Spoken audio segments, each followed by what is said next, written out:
வணக்கம். நமக்கு மாதந்தோறும் அமாவாசை வரும் அப்படின்னாலும் ஒரு சில மாத அமாவாசை தினங்களுக்கு தனிச்சிறப்பு உண்டு. அந்த வகையில் கார்த்திகை மாத அமாவாசையின் சிறப்புகளை தான் இந்த பதிவில் பார்க்க போகிறோம்.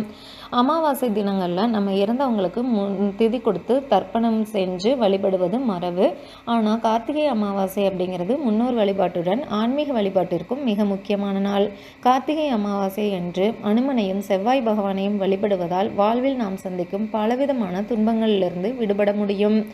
கார்த்திகை அமாவாசை நாள் அப்படிங்கிறது இந்திரன், சூரிய பகவான், அனுமான், முன்னோர்கள் ஆகியோரை வழிபட ஏற்ற நாள். இந்த நாளில் அனுமனை வழிபட்டால் எப்படிப்பட்ட கடன் பிரச்சனைகளிலிருந்தும் விடுபடுவதற்கு வழி கிடைக்கும். அதே மாதிரி ஜாதகத்தில் மாங்கல்ய தோஷம் இருந்தாலும் நீங்கிவிடும். அதிக கடன் பிரச்சனையால் சிக்கி தவிக்கிறவங்க இந்த நாளில் அனுமன் வழிபாட்டினை முறையாக மேற்கொள்வதால் கைமேல் பலன் கிடைக்கும். இந்த தினத்தில் பசு, காகம் உள்ளிட்ட உயிரினங்களுக்கு உணவளிப்பதும் ஆதரவு இல்லாமல் இருக்கிற மக்களுக்கு அன்னதானம் செய்வதும்